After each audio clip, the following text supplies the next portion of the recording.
15 సంవత్సరాల నుంచి నెట్వర్క్ ఫీల్డ్లో పనిచేస్తున్నాను. నాకు అంటే మా ఫ్రెండ్ వీళ్ళిద్దరు పరిచయం లేదు, నాకు ఎలాంటి పరిచయం లేదు. ఒక వ్యక్తికి నాకు సిమ్ కార్డ్ ఇచ్చాను. సిమ్ కార్డ్ ఇచ్చిన వ్యక్తి యాదగిరి అనేది లాస్ట్ టైం 2వ తారీఖు నాడు అరెస్ట్ తీసుకొచ్చారు మన హైదరాబాద్కు. యాదగిరి తీసుకొచ్చారు. 2వ తారీఖు తీసుకొచ్చి 3వ తారీఖు నాడు మళ్ళీ తొలకపోయి ఇచ్చిపెట్టేశారు. ఆయన వాళ్ళే తీసుకుపోయి పోలీసు వాళ్ళు తీసుకుపోయి ఇచ్చిపెట్టినారు. మాకు ఇలాంటి అంటే వాళ్ళు ఇప్పుడు మాకు రైతు వాళ్ళు చనిపోయినని కానీ వేరే వాళ్ళు ఎవరు రాస్తున్నారు. మళ్ళీ మా షాప్ కాడికి వచ్చి కూడా డైరెక్ట్ మా పోలీసులు కూడా వచ్చి మేమే ఇచ్చినాం. ఆయన ప్రూఫ్స్ ఇచ్చినా యాదగిరికి ఇచ్చినాము. మేము వేరే ఆయన కూడా నేను తీసుకున్నాను ఒప్పుకున్నాడు. ఇప్పుడు మళ్ళీ తెల్లారేమో రైతు చనిపోయినాడు, రైతు ఇచ్చినాము, ఏదేదో కొత్త చెప్తున్నాను. అయినా సరే సార్ చెప్తున్నాను, అన్నిటికీ మేము ఓకే అన్నాము. తర్వాత మా షాప్ కాడికి వచ్చారు. షాప్ బంద్ చేయమంటే డైరెక్ట్ షాప్ బంద్ చేయకుండా డైరెక్ట్ తోలుకపోయినాడు. షాప్ బంద్ చేయలేదు. నడి రోడ్డు మీద బండి ఉన్న షాప్ కూడా బంద్ చేయలేదు.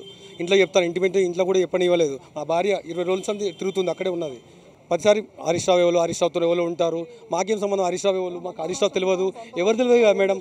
హరీష్ రావుతో ఎవరు ఉంటారు, ఎవరు చెప్పండి అని మేమేం చెప్తాం, వీళ్ళు మాకు తెలియదు ఎవరికి, మాకు వీళ్ళతో టచ్ కూడా లేదు మేడం ఎవరితో.